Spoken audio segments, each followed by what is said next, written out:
When you look at all the different policies that we're suffering under in California, the kind of extremism on every front, the energy policy is the most insane and incoherent of all of them, because even on its own terms, it doesn't work.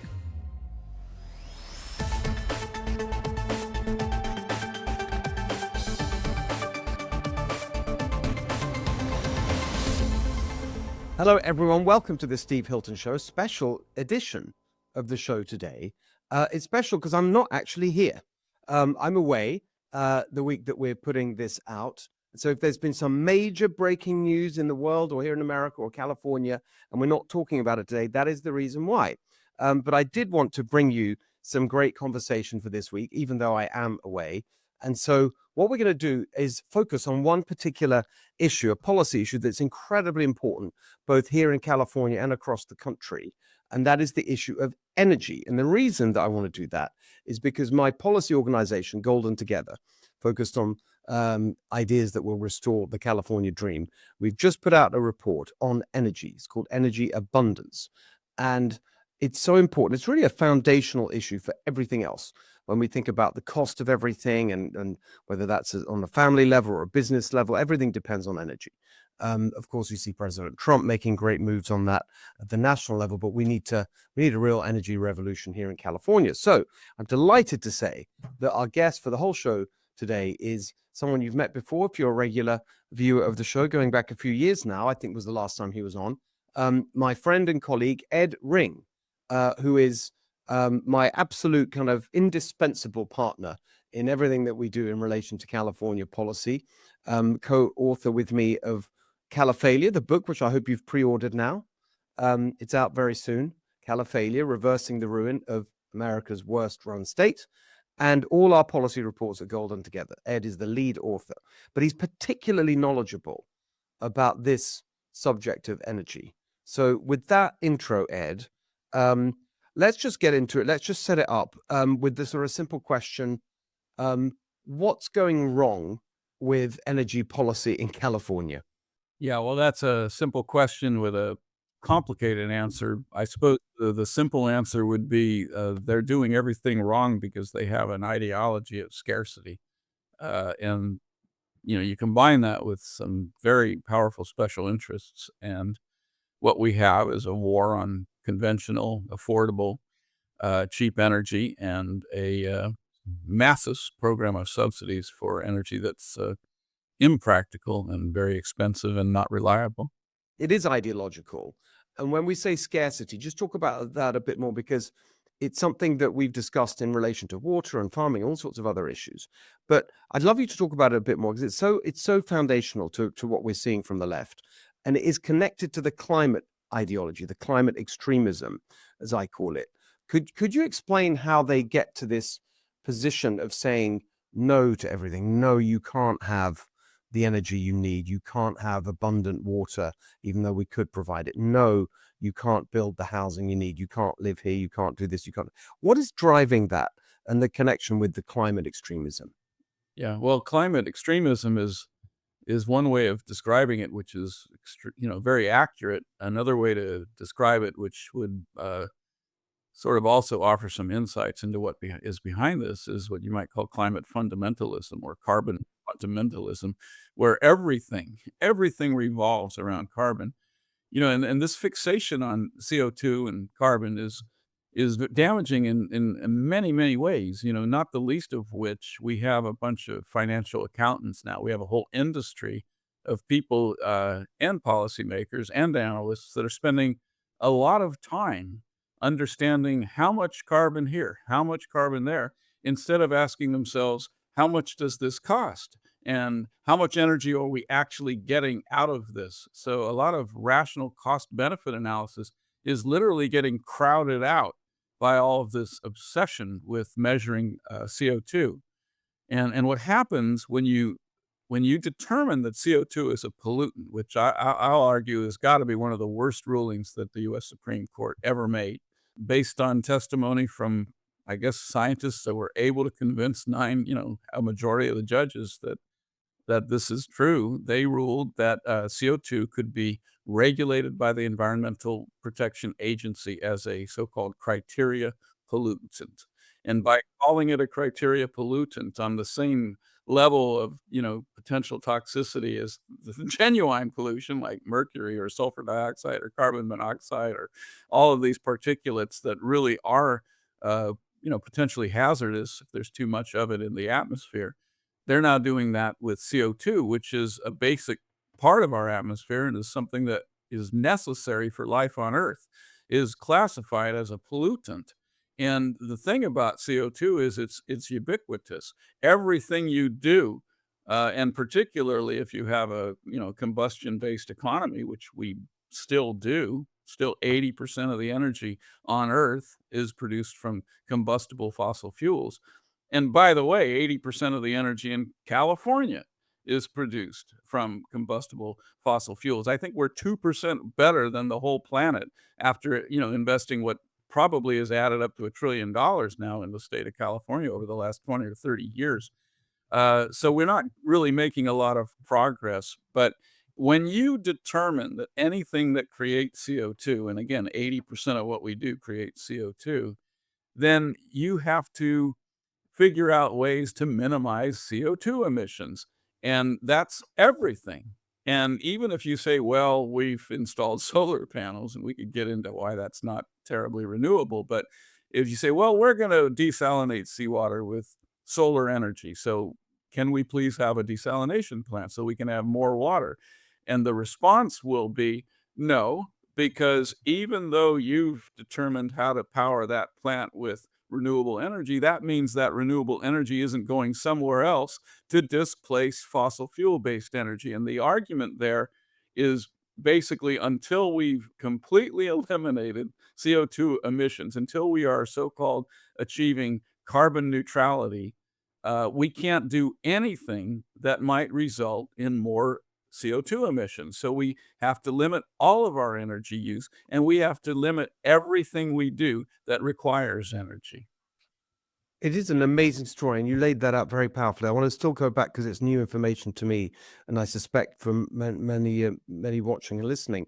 What was the case that just so we're really clear about it, what was the case that prompted that 2010 ruling? I was afraid you were gonna ask me that.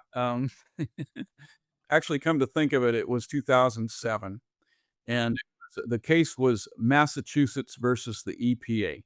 And in that, 4-year-long battle, and it was a 5-4 ruling, the Supreme Court, did determine that, the EPA could regulate CO2 as a pollutant under the Clean Air Act.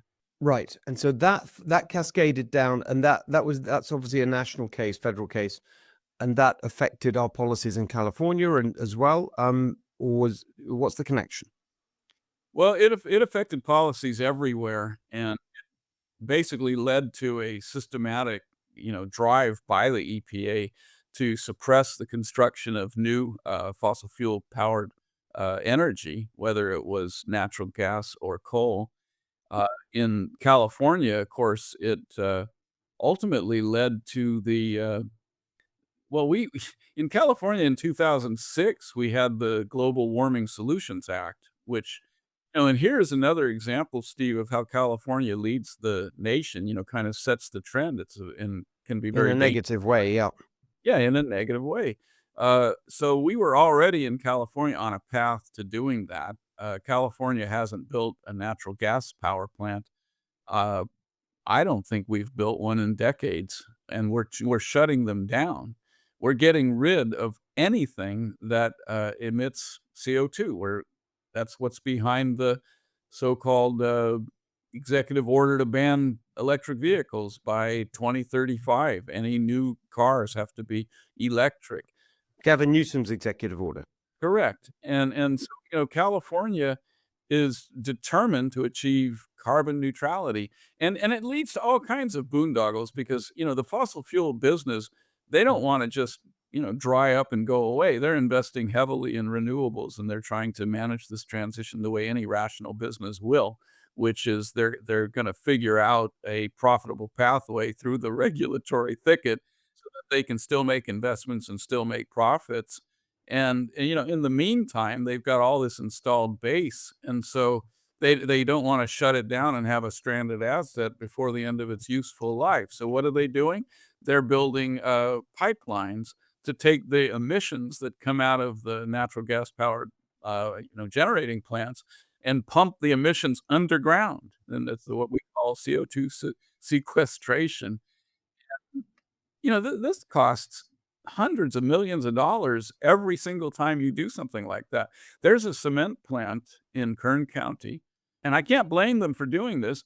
Because they want to stay in business, but they're collecting $600 million in subsidies, in federal subsidies under the Inflation Reduction Act, which is actually the Green New Deal, to build a 25-mile long pipeline to take the emissions from their factory and pump it underground into some geologic formations that are tight enough that the CO2 will never escape.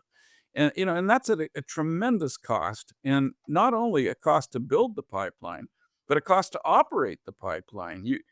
If you put pipelines like that, let's say on a natural gas generating plant, which is happening, and the coal generating plants as well. Now, this may all stop with Trump, but not in California.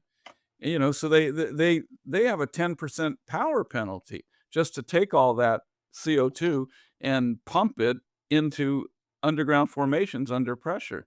So it When you say power penalty, you mean, so if you've got a power station that is producing CO2, coal or gas fired, yeah, and then they're doing carbon sequestration. correct. Another word for it is carbon capture and storage, right? I've heard that term used to describe that, CCS. So they take the CO2, and then they put it underground. I want to explore that a little bit more detail later. But your point about the power penalty is that 10% of the power that they're producing from the power station, instead of being actually used for industry or people to, in their lives, it's being used for this carbon sequestration. Is that what that means, the 10% penalty? Yeah, if you have a 100-megawatt power plant, that's its output, it's gonna have to devote 10 of those megawatts to getting the CO2 underground. Now that varies, it depends how far you have to pump it and how much pressure you intend to, pump it underground, and maintain. There's variables. That's not a bad rule of But the thumb. point is that it's cost, it's a cost. It's not for free. Um, Yeah. can I ask you just to talk a little bit about the within the category? So we have now an operating ideology, um, underlined by this Supreme Court ruling in 2007. We need to see the end of fossil fuels. No more fossil fuels. That's the target, right? Ending fossil fuels in any use. And that's what they mean when they say the energy transition. They mean transitioning off of fossil fuels. First, before I want to take this step by step. First of all, could you talk about the difference between different types of fossil fuels? Because there's a big difference, isn't there?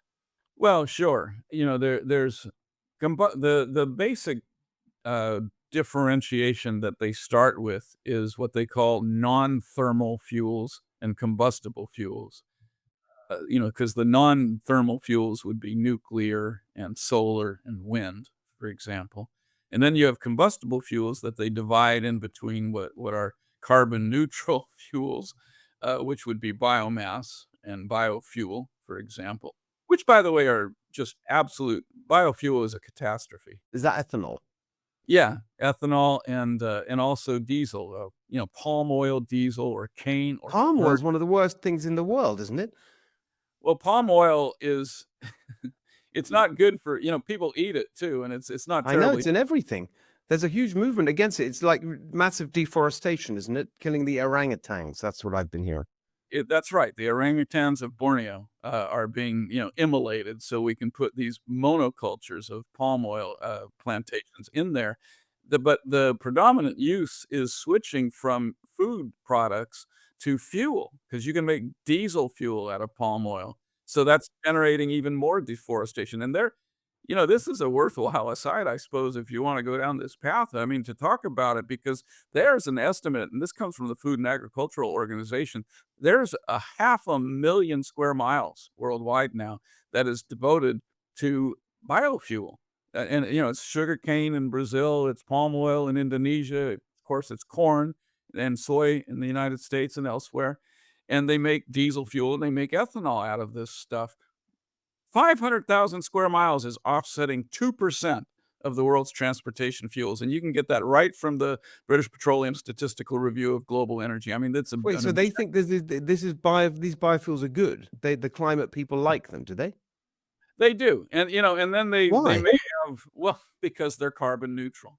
In other words, the carbon that was absorbed when they grew the fuel is the carbon that is emitted when you burn the fuel, and therefore, you're not increasing the atmospheric content of CO2. I see.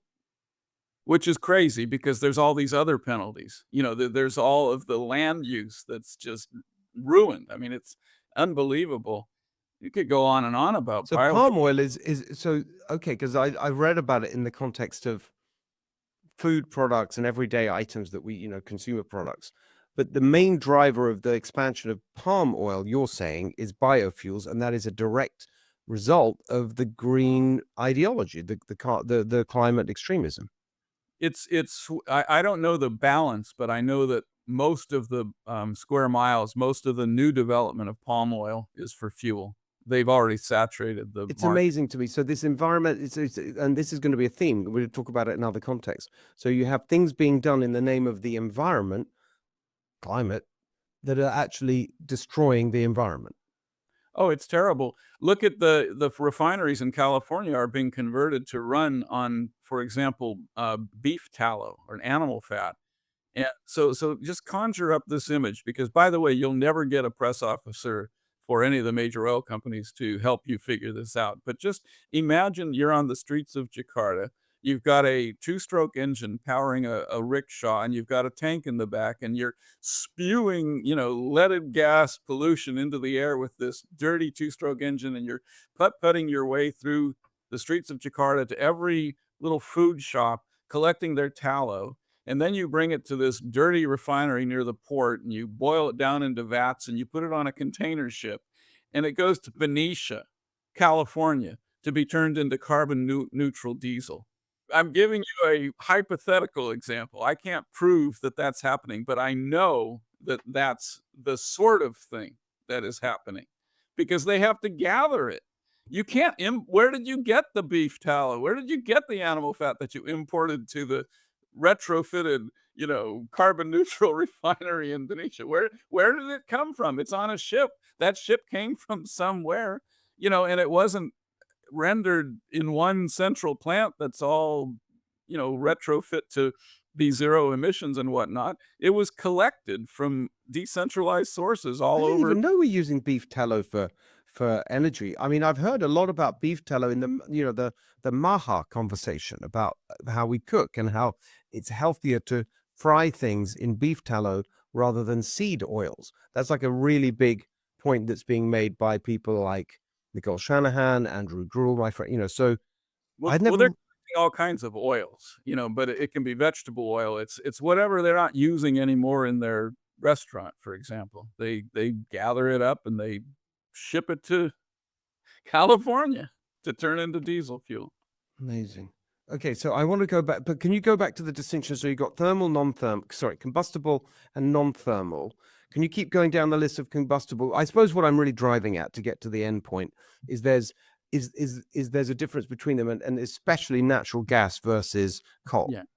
Yeah, what you've got with, of course, oil, natural gas, and coal is in the electricity specifically, there's a lot of, we have so much coal. If you look at the reserves of fossil fuel in the world and in the United States, coal, in terms of just how much energy is, embodied in there, they measure energy in quadrillion BTUs, British thermal units. Some people use joules. A joule is a watt second, so there's different ways to normalize units of energy. But to make a long story short, the most energy, the most embodied energy in any fossil fuel resource is overwhelmingly coal. We could power the whole world for several hundred years if all we used was coal. But we would strip mine all these areas. It'd be messy. Then there's natural gas, which is not as plentiful in terms of the total amount of energy available in the world yet. That could change because we're finding natural gas everywhere. Same goes for oil. There's not, that's something to point out. There's really no significant risk of running out of fossil fuel.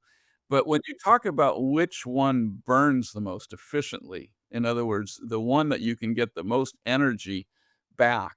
And the one that would emit the least CO2, it's natural gas. If you look at the amount of CO, and I don't even like to get into this because we're back into the CO2 accounting, which is a whole new industry, and it's using No, a but lot of. this is what I really no, but let's do it because what I find so. I mean, I'm just going to make a sort of incredibly partisan and opinionated point, but I've said, you've heard me say this, which is when you look at all the different policies that we're suffering under in California, the kind of extremism on every front, to me, the energy policy is the most insane and incoherent of all of them, because even on its own terms, it doesn't work. So this is so do get into the CO2 accounting thing, because we'll keep going down this path, but as I understand it, we've talked about it many times, it's in our policy paper and elsewhere, like even if you give them the CO2 and say, yeah, sure, we need to cut CO2 emissions and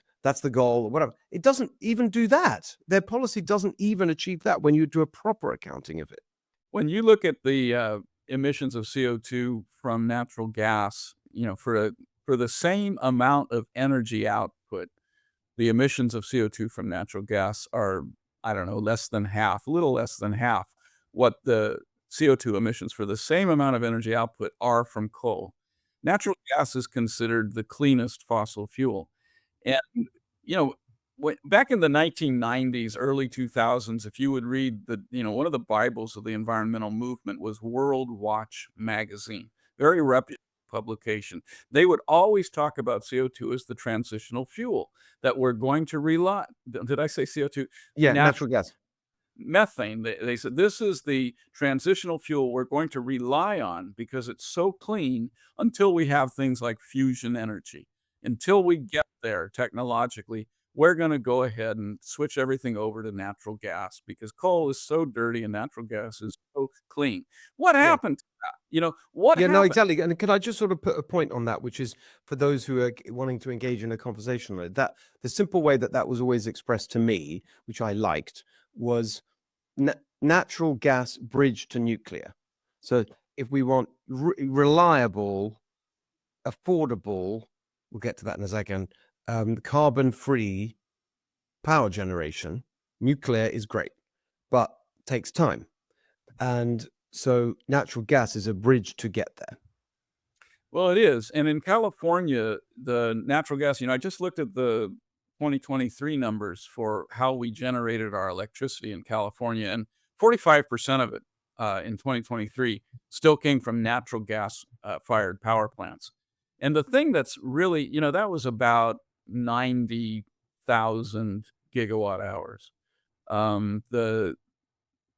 The state of California produces about 230,000 gigawatt hours of electricity every year. We consume not quite 300,000. We import the rest. But 44% of what we produce in state came from natural gas. Here's the thing that's interesting, though. Natural gas power plants in California are turned off and turned on again so much in order to balance the intermittency of our solar and wind power that we've installed a lot of solar and a lot of wind. But when the sun goes down and the wind doesn't blow, they've got these, what they call them, peaker plants. They used to just use them during peak demand. Now they use them at night, and they use them whenever the wind isn't blowing at night and when the sun isn't shining.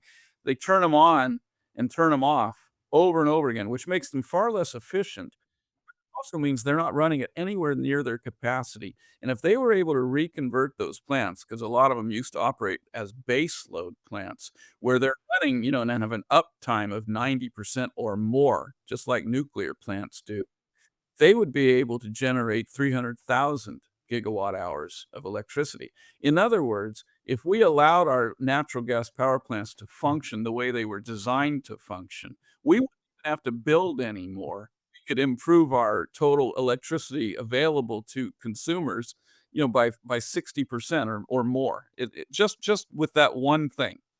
So the current installed capacity of natural gas plants could provide all our energy needs in California. Yes. And if you took that in addition without to building anything. Correct. If we didn't build anything And cheaper. cheaper. Well, of course, because that's another That's another thing that's misleading. They say, well, natural gas costs more than solar. Well, that's because we're turning them on and off all the time. If you're, most of the cost of energy from natural gas, from all of these sources, typically is recovering the construction cost. Well, if you're spreading the construction cost over 3 times as much output because you let them run all the time instead of one third of the time, then you've got a construction cost that's being amortized over a base that's 3 times bigger. So, of course, your cost per kilowatt hour is gonna drop significantly.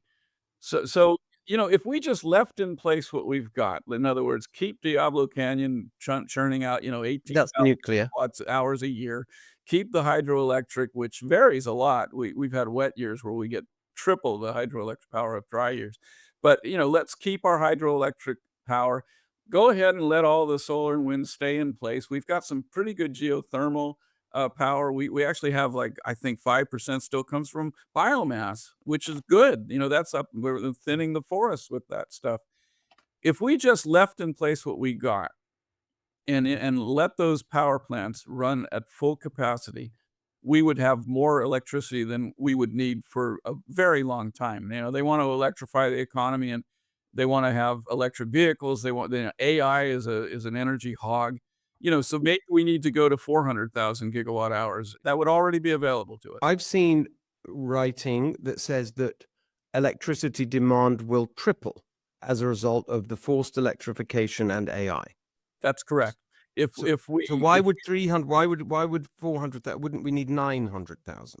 Well, I'm saying that if we just stayed where we are and had incremental growth in the EV market and maybe explosive growth from a small base in AI power consumption, we'd probably be in pretty good shape with 400,000 I gigawatts. understand. Got it. So of course, I totally agree. If the whole transportation sector went electric, and if the entire home heating and cooling went electric, residential and transportation sectors, yes, Steve, you'd have to triple it. But that's an insane policy for other reasons, and not least the sort of philosophical reason of the government bossing us around and telling us what kind of car to drive, how to heat our homes, and how to cook our food, which I feel very strongly about, quite apart from any kind of environmental argument. But I want to go back to one thing you said at the beginning. This is so interesting and informative. Thank you, Ed. You said at the beginning that 80% of California's electricity generation comes from in a year comes from combustible fossil fuels. And then Not total energy, not electricity oh, is, you're saying total, including the car. Okay, fine, fine. This is what great. I wanted to sort of make sure I've understood it correctly. So often we get bragging, virtue signaling press releases from the California government in its broadest sense saying, good news, 100% of our energy came from renewable sources, in the last 3 months, the last day, last year was the highest ever. So how do those two things sit together? What are they claiming when they say that? They increasingly putting out this kind of information, and then it's of course parroted by those who have signed up to the climate extremism. well, it goes back to what I was interjecting when you talk about the amount of energy that we get from fossil fuel, which is you have to differentiate between the total amount of energy we consume, which would include, heaters, natural gas heaters in homes, industrial uses of combustible fuel, and transportation. So those are not typically electricity. Those are gasoline and natural gas primarily. So there's a difference between what our total energy use is and what our total electricity use is. So when they say that, the first thing you have to bear in mind is they're just talking about the electricity. They're not talking about everything else. And what proportion is electricity now out of total energy use, roughly? That's a really good question. You have to differentiate between energy inputs and energy services. When you look at energy inputs, it can be a little bit misleading because energy has to be converted into horsepower or into heating and cooling or into illumination or computing. So if you look at energy services, the energy services that we consume, we put in about 7,000 trillion BTUs, okay? 7 quadrillion BTUs. We actually use in services about 2,500, and that 2,500 uh, trillion BTUs, or you know or 2.5 quadrillion BTUs. These are terms that energy economists throw around all the time. But the really thing to remember is we put in 7,000 and we get 2,500 back in terms of horsepower and So heating. so it's degraded because it's kind of not, I don't want to say wasted, but it's used up in the conversion process of raw energy from the input into actually turning your light bulb on. That's right. You have to generate It's it. lost along the way. Lose some, you have to transmit it, you lose some more, and then you have to actually be an end user like a car. A car only gets back about 30% of the energy that's in the gasoline in the form of horsepower. So all of those losses to heat and friction and transmission and conversion are what drives the difference between how much energy goes in and how much energy comes out. So how much of that 2,500 is electricity? Yeah, so 7,000, what do you call it? Trillion Well, BTUs. TBTUs, that's what the California Energy TBTUs. This is uses. great. It's informative. We need to learn this stuff. Trillion Trillion BTUs. British thermal units. 7,000 in, 2,500 out in actual usage. That's very rough numbers is Got it. correct. Yes, And that's total, that's everything, that's electricity, gas, the whole thing. that's the whole thing. Okay. And of that, 80% is from currently is from combustible fossil fuels. 80% of that 7,000 is fossil Okay. fuel. And now Yeah. can you speak to now we've talked about natural gas being cleaner.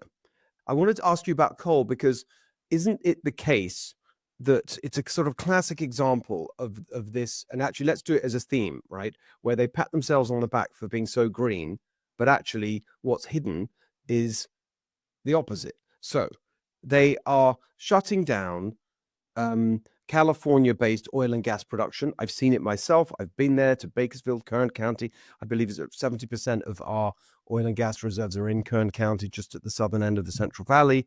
There's a town there called Taft. I always say I shouldn't pronounce it in an English accent because it sounds a little snooty. Taft, which is really the heart of the industry. I've seen the monument. I've met the oil people. I really have spent time there. We could be producing close to all of what we use in terms of oil and gas in California domestically. And years ago we did, and we imported very little, a low proportion. I'm going to have you fill in the numbers in a minute. But we've had a massive switch over the last 20, 25 years where they've clamped down on, refused to give permits, just basically shutting down this industry. And but we're not using less, we're just importing it. And we're importing it on giant super tankers, the most polluting forms of transportation on Earth, because they run on what's called bunker fuel, which is the dirtiest form of oil, spewing out carbon emissions coming from halfway around the world, places like Iraq and Venezuela and Saudi Arabia, I think, Ecuador, I know as well.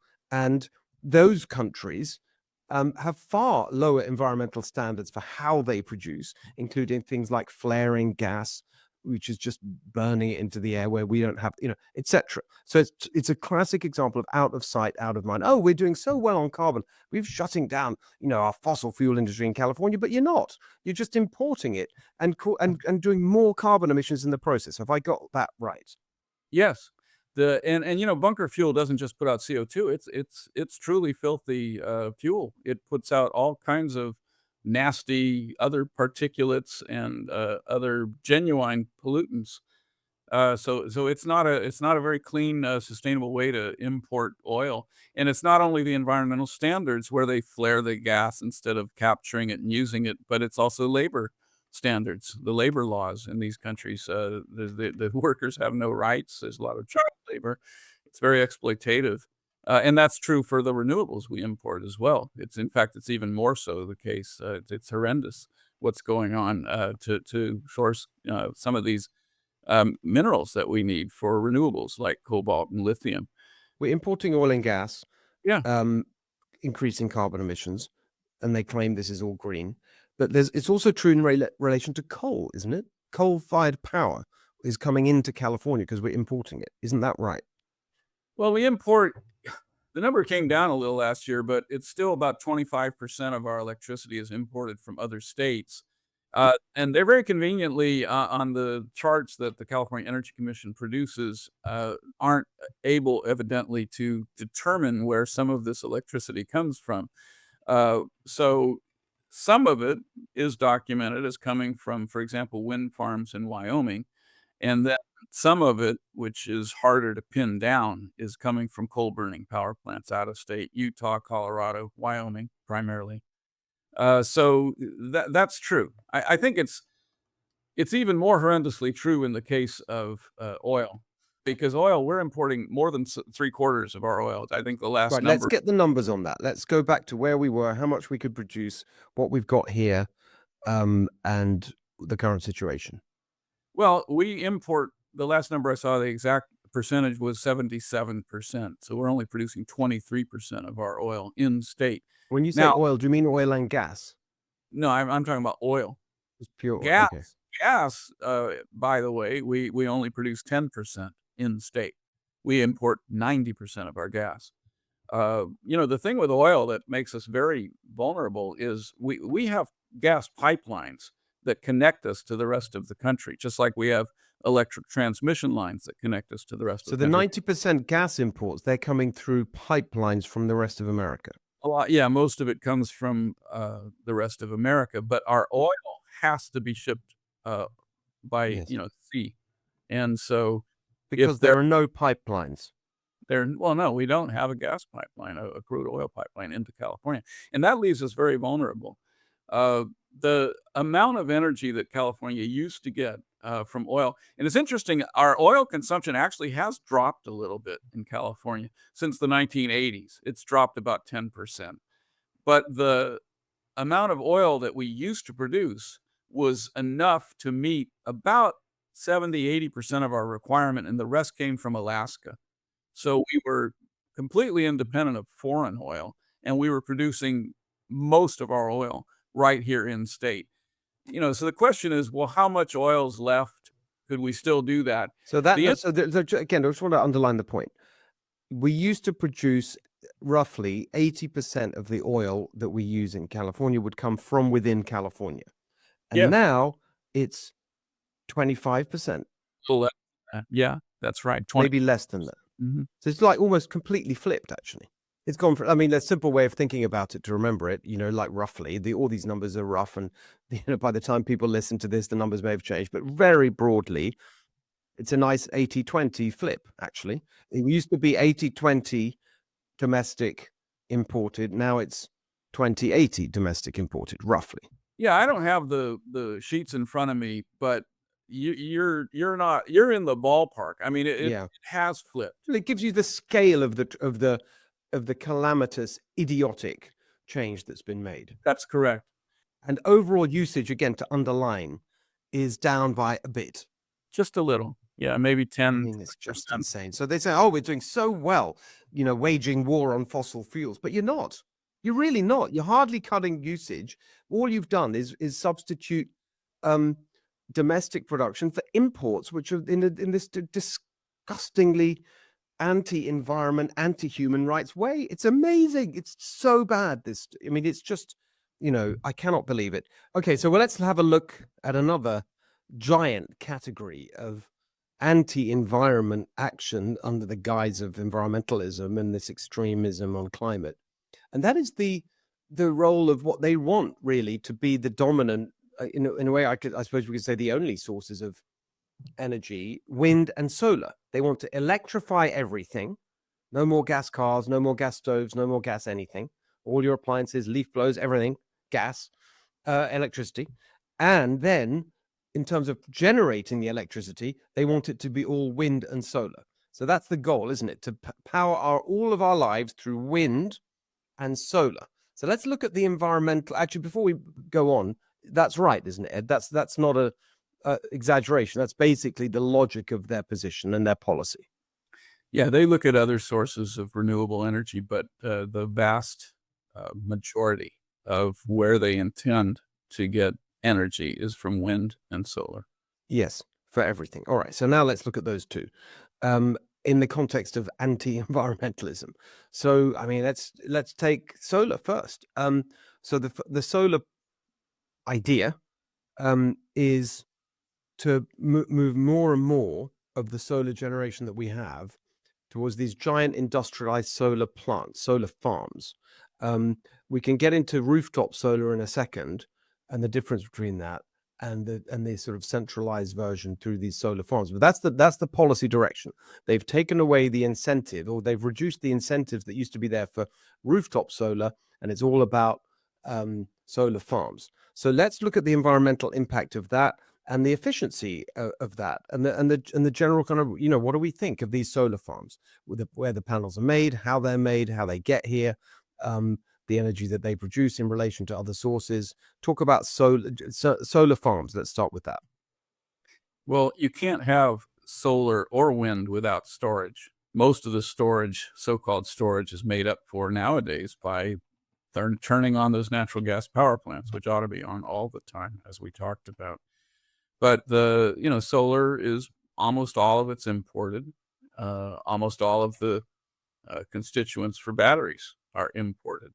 And just like we talked about with biofuel or with oil that we import, the labor conditions and the environmental standards overseas, especially the developing countries where we get most of this stuff, are almost non-existent. So there's a footprint that's being generated that's not, it's very destructive. And the resources consumed for any unit of energy, if you're looking at conventional energy and comparing that to solar and wind and the batteries that you need, it's a tremendous disparity. You're looking at, and this comes from the Energy Information Administration. This is objective data. It's roughly 10 to 1 in terms of how much embodied resources you have to put into solar panels, batteries, and wind turbines. 10 to 1 in terms of the energy produced, the electricity produced relative to the inputs.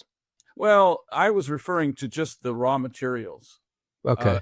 Now, in terms of the energy payback, that's a little bit harder to, do apples to apples, because you're looking at a constant fuel input with respect to natural gas, for example, whereas you're, relying on sun and wind for the wind and the solar. So it's a little harder to make comparisons. They do have a positive energy payback. You do get more energy out than you put in. But the problem with it is you have to use so many resources to make it. And the other problem, of course, is the intermittency. And when you have intermittent power, that's where everything changes. It's also a problem is it's so low density, so to speak. I mean, you have to use all kinds of area to deploy solar and wind. And then those areas have to get connected to the main grid, to all the high voltage power lines that form the backbone of our grid. So you can get that power out of, let's say, the Mojave Desert, or, God help us, offshore. And you've got to transmit all of that power to somewhere where it can be used, to the large urban centers. And on the way, somewhere, you've got to have battery backups. That's just a tremendous undertaking. So let's just put their side of the story. What's wrong with that? We have huge tracts of land. I've driven around many. I was in the Mojave Desert just the other day, looking at I think that's one of the biggest solar plants. It's the Antelope Valley Solar Ranch. This is one I went to see. There's many others. I think it's considered to be one of the biggest in the world. We have plenty of, basically desert in California that's not being put to any productive use. Why not just carpet it with solar panels? If we can get plentiful free energy from the sun, the cost is coming down. We keep being told the cost of solar is coming down the whole time. What's the problem? Well, the cost of solar will keep right on coming down until the Cold War with China gets a little colder. And then the manufacturers of most of the world's solar panels will suddenly be not available to us.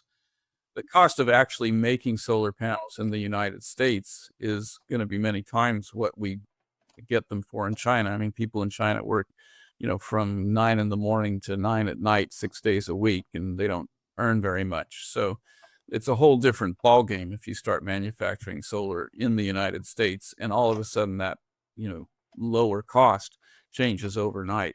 They don't also take into account often, when they talk about the cost of solar, how much it costs once you include the cost of transmission lines and the cost of battery storage to make up for the intermittency. And something they never talk about very much that's very, very significant is the fact that you get twice as much solar energy in the summer compared to the winter. In general, you get about, if let's say you have a solar farm, they'll say our solar farm generates 100 megawatts. Well, in reality, it generates about 25 megawatts once you've buffered all of that. And to complicate it even further, it's actually generating, let's say if it's 25, it's actually 35 in the summer and 15 in the winter. So you have to oversize your solar, or you have to turn on all your natural gas power plants. Let's say you have enough batteries to make up for night and day. You still have to make up for summer and winter. So now we just turn on our natural gas power plants in the winter. There's some, or you overbuild your solar by a factor of 2 in order to have enough in the winter, and then you have more than you know what to do with in the summer. So these are complications that really we haven't come to terms with completely. I mean, there's some theories that, well, the wind blows a lot in the winter when solar's quiet. That's not generally true. That's, you'll get a little bit of a benefit from that, but not enough to really eliminate that challenge. There's also, let's not kid ourselves, there's an environmental footprint to carpeting the desert landscapes with solar panels. Where are the environmentalists when you talk about that? Some of them are present. They're making a big stink about some of these solar farms in the desert, and perhaps they should. They're absent without leave when it comes to the proposals to put offshore wind off the coast of California. That's an appalling environmental catastrophe that's going to happen if it's not stopped in its tracks somehow. And environmentalists are not present to comment on that for some Let's reason. just stick with solar for a second. Why? What's the transmission cost? And is it also that, I mean, I remember learning, a long time ago when I worked on energy policy back in the day, the UK government, that back then, I mean, this is a long time ago, a lot of loss of energy through the transmission just into the air. Yeah. Is that still the case? Yeah, there's some loss. I was doing some calculations, and I came up with a metric that I thought was very useful, which is you get, for every square mile of solar farm, you get 1,000 gigawatt hours per year, which is an encouraging statistic because it means that with, 200 square miles, you'd actually have 200,000 gigawatts of energy, which would be, go a long ways towards what we're looking for. I was corrected on that because of things like transmission loss and also the loss when you convert direct current to alternating current. So these inverters lose a lot of power as they convert direct current from the sun into alternating current that the transmission lines require. So, when you put all that together, you lose between there's the battery charge and discharge. You're going to lose about 10% there. You're going to lose maybe 10% in transmission, maybe 10% in converting it from direct current to alternating current. So you could lose theoretically, 25 to 30% of the power comes out of the panel by the time it makes it to your, whatever price you're powering as a consumer. And what is the role of subsidy in the low price of solar? Or is that like that was really to get it all going? I mean, I've heard people make that argument. Yeah, it's only cheap because it's subsidized. Is that Well, true? it's a lot cheaper because it's subsidized. They, I don't know, they're about to pull the plug on all of this, but there were federal tax credits at a minimum was 30% of the investment cost. So if you're going to build a solar farm and spend 100 million, you're actually going to be able to, reduce your taxes. It's a tax credit by 30 million, 30%. And there's some other programs that a renewable portfolio standard, you can qualify for some other things that'll get that percentage even higher. But that's a big difference. And that's one of the reasons you're seeing a lot of heavy investment in solar, because companies that have profits they don't want to pay taxes on will invest in a solar farm. And again, there's a big difference between a tax credit and a tax deduction, and they can just pull that 30% straight off of whatever they owe the IRS. So yes, it is subsidized, and it makes a big difference. Let's now talk about the other aspect of solar, the rooftop solar. Like, I've always been a fan of that on the grounds of it being, well, I've always been a fan of decentralized energy, just as I'm a fan of pretty much decentralized everything. I wrote a book called More Human 10 years ago now, that was the theme. and I wrote about decentralized energy there, and places in Europe do it very well. Um, I love the idea of rooftop solar because it's kind of your that's true energy independence. It's like your own home. You generate it if you have a battery. Talk about that, and why have they gone against that? Because they were at one point they were incentivizing it. They were incentivizing it very nicely. You were getting the same kind of tax credits, and you were also you could sell it to the utility at the price that the utility would be paying at that moment in time, which means you could sell it at a peak hour and you'd get peak prices. That's being systematically reduced at the same time as it's not necessarily being reduced for the utility scale solar. And that's the sort of thing where, at the very least, they should have exactly the same deal. They call that inside the meter solar, privately owned solar that's used by the consumer, and because it's on their rooftop, and businesses, residents are doing it in California. And I tried to get that data, and I finally was able to dig it out of somebody who'd done the analysis at the California Energy Commission. And in 2022, they estimated that there was 11.5 gigawatts of private solar capacity, which, at a regular efficiency, at 25% efficiency, that's 14,000 gigawatt hours, which isn't insignificant. If we're consuming about 300,000 gigawatt hours off the grid, it's actually about 290,000 gigawatt hours. That's, what is that, about 5% that's not being reported because people are using it right there on their property. And there's a lot of benefits as long as we can eliminate a little bit more the risk of battery fires. You know, if you could actually have more generation where it's being consumed, then you don't have to have the same load on the transmission lines. And that's a big deal, because we talk about the storage, we talk about the solar farms. We don't as often talk about how you have to build all these high voltage transmission lines to get the solar from its remote locations to consumers. And if the solar is on a roof, then it's already there. And so Yes. there's some advantages for sure. All right, let's switch to wind, offshore wind. You touched on it earlier. What's the latest? Well, we've got onshore and offshore, so let's talk about both. Yeah, onshore and offshore. The thing about onshore wind is, I think everybody's familiar by now with the fact that there's a lot of bird strikes. And people will dismiss the significance of these bird strikes by saying, cats kill more birds. Well, the birds that are getting hit by the wind turbines kill cats. These are big raptors. These are not little sparrows that are getting struck by these. And they also kill bats, and they kill insects.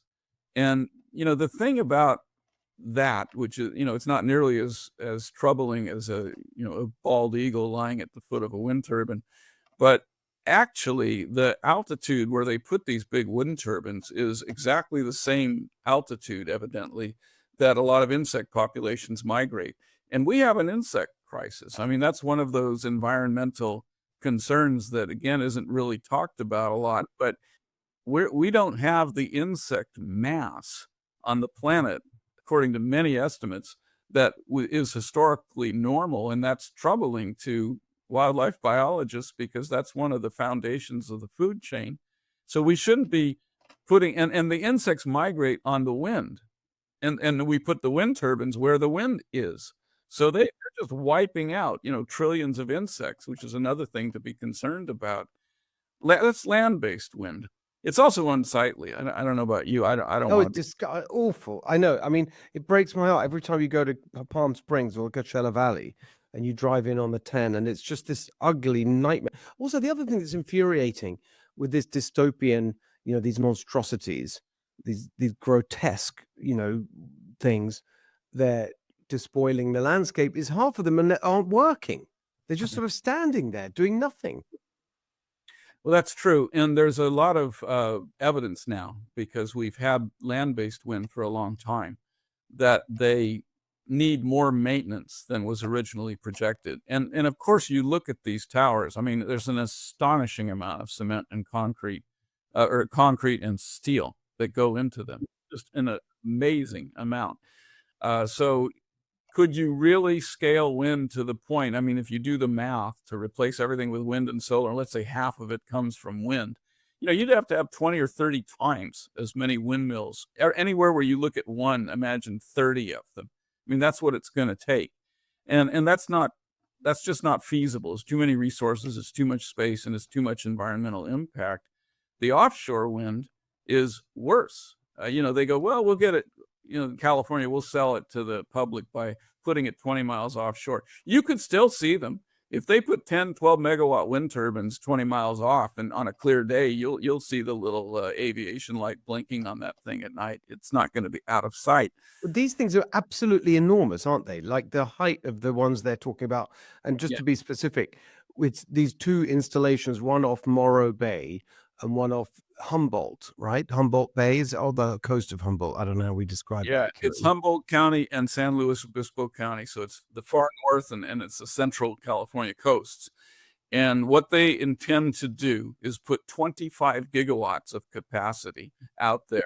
Now, remember, even if wind offshore gets a 40% yield because the wind blows 40% of the time, first of all, I don't believe that for a minute, because they're going to be down for maintenance, and they're not always going to get that 40% wind. But let's just say they do. That's equivalent to 10 gigawatts of baseload power. And that's not going to put a big dent in our aspirations to have an electrified economy in California. But let's talk about what it would take to have 25 gigawatts of capacity. Let's say you put up 10 megawatt wind turbines. You'd need 2,500 of them. 2,500 of them. Now, a 10 megawatt wind turbine is 900 to 1,000 feet high. That's 3 times the height of the Statue of Liberty from the waterline to the tip of the torch. It's the height of the Eiffel Tower. Okay, it's bigger than a supercarrier. Okay, if you lay it on its side, it's gigantic. And then they have to have under the water, they have to have pontoons and counterweights so that the Yes. thing's stable. And then they have to have it hooked to wires that tether it to the ocean. And California's continental shelf drops off very rapidly. You're looking at 4,000 feet deep, the ocean, 20 miles offshore.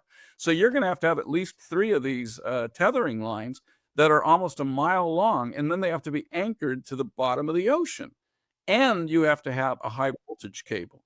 And then that high voltage cable has to go either straight down and then across 20 miles of seabed, or they're even thinking about daisy chaining them. So you'd have like 5 or 6 turbines together. They'd be a few miles in a string, and you'd have that high voltage line dipping under the water, connecting, 5 or 6 of these turbines, and then that high voltage line collecting all of that power would go to the shore. And then you'd have to have your battery farms either there or somewhere between there and the consumer.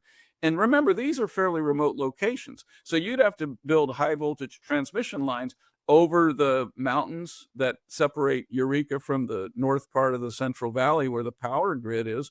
And you'd have to do the same thing in Central California. You'd have to go through all of those mountain ranges with high voltage transmission lines.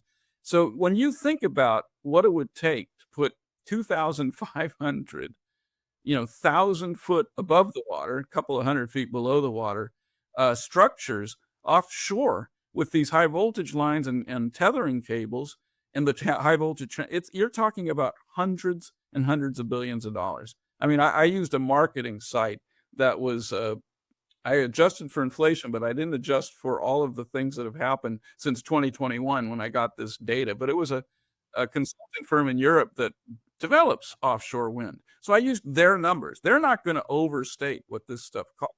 And I came up with $300 billion. So it's not, it's not a proposition. It's and this is California. Nothing comes in on budget.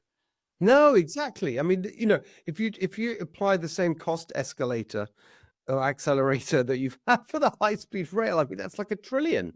Yeah, More than $1 trillion, actually. But wait, this is, I mean, we've got to, it's so offensive in every way. Let's talk about solutions just in the few minutes we have left. I mean, obviously, that one is pretty straightforward. Don't do it. Just stop it. What do you think? Let's just say, I mean, we've got this energy policy paper, which people can read at goldentogether.com. Just give us a few highlights of the direction that we want to go. What on putting all of this together? We have to retrofit our natural gas power plants.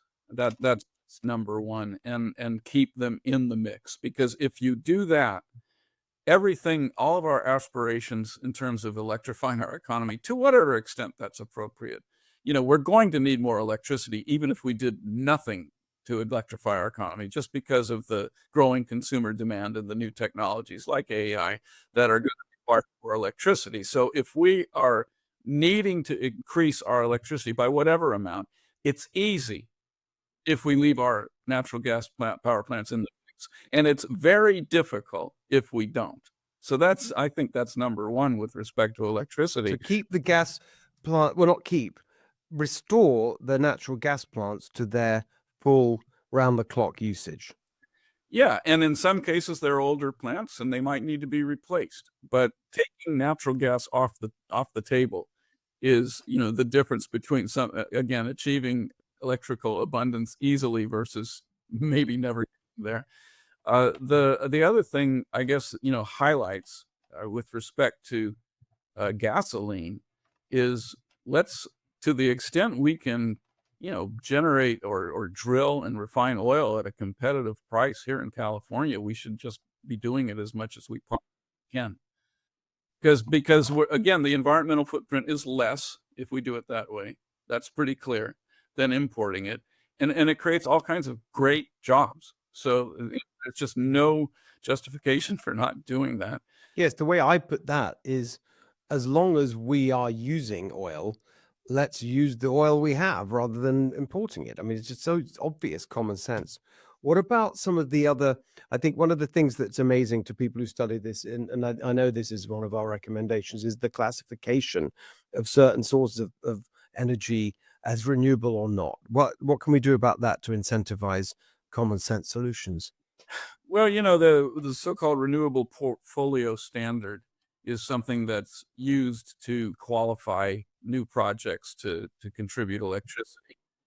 We would want to include, and maybe set a threshold, set an efficiency threshold. There are exciting developments with natural gas right now. A modern natural gas power plant can get 60% of the gas that goes into the turbine back in the form of electricity. They're called combined cycle. They harvest and they have a second turbine, and it's very, very efficient. There's technologies that are emerging right now where they're going to get that up to 70%. And it might even go higher. The theoretical. So just to explain that again, 70% of what? Well, the amount of energy that's in natural gas. Oh, you get 70% of it out for actual use. In terms of, turns The into services. Yeah. Exactly. And that's a real high number.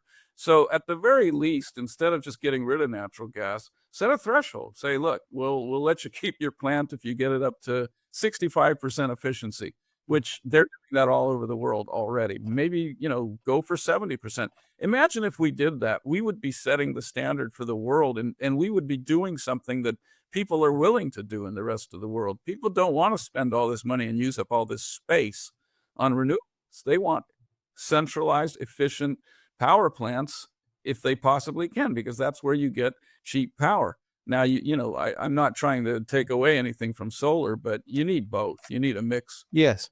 The other thing is to add nuclear to the new portfolio standard.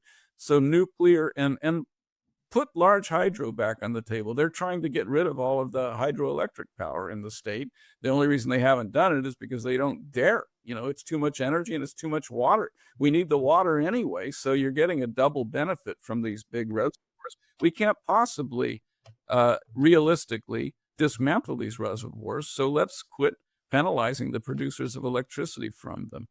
So those are a lot of things that can be done. There's things can be done at the margin. We should be logging our forests efficiently. We need to build sawmills and biomass plants that are close to the forest. If it's more than about 60 miles away from the logging, it's not economical to mill the wood or to turn the slash into biomass. There's potential there. And geothermal is something that really needs to be, we're already getting 5% of our electricity from geothermal power. And there's what they call advanced geothermal that has the potential we don't know what the limits are of advanced geothermal, where you dig a little deeper and you take advantage of the difference in temperature between the underground and at the surface. And those are the kinds of things we should be working on instead of spending trillions of dollars, okay, hundreds of billions of dollars on bleeding edge, technology. We should be putting some of that money into research so that California can continue to be the leader. And that's the same with electric vehicles. Advanced hybrids should be what we're developing right here, because that's what the rest of the world wants. They want innovation that's practical. So just final question, when we say that we or they or whatever, what's the right mechanism to do this? Is it, do we need to change the incentive structure? Is it regulatory? What's the sort of simplest way of thinking about that? Throw out every politician and replace them with people that have a more practical understanding of energy. Yeah, I think that's basically the right answer, isn't it? I do understand that, but it's all this stuff is pushed through by all these bureaucratic the Air Resources Board and the energy man. Was it GEMS, the geologic they do the oil. I mean, it's just unbelievable. The governor could change a lot of that. If we had a governor that would replace some of these bureaucrats with agency heads at Department of Fish and Wildlife and the California Energy Commission, the California Air Resources Board, the California Coast Commission. If you had people running those commissions and appointed to those commissions who were more realistic and practical, and humane. I mean, these are misanthropic, cruel, right, policies. These are hurting everyone unless you're rich or a special interest benefiting from it. They're harming Californians. And we need people that are willing to balance what's realistic for the environment with what our citizens deserve, which is affordable energy. Thank you, Ed. Let's leave it there. And I'll just finish with the subtitle of our paper, energy abundance. But the subtitle is affordable, reliable energy that is good for people and our environment. I mean, seems such a kind of common sense thing to aim for. Unfortunately, it's not what we have now. But thank you for all your work over the years on this, Ed. We really appreciate it. Thank you for helping me understand this and for putting out our great new policy paper. As I say, please check it out, goldentogether.com. Pre-order Califalia. Make sure you do that. It's not long now. Thank you, Ed, for being with us. Thank you all for being with us for this episode. We'll see you back here next week for the next episode of The Steve Hilton Show.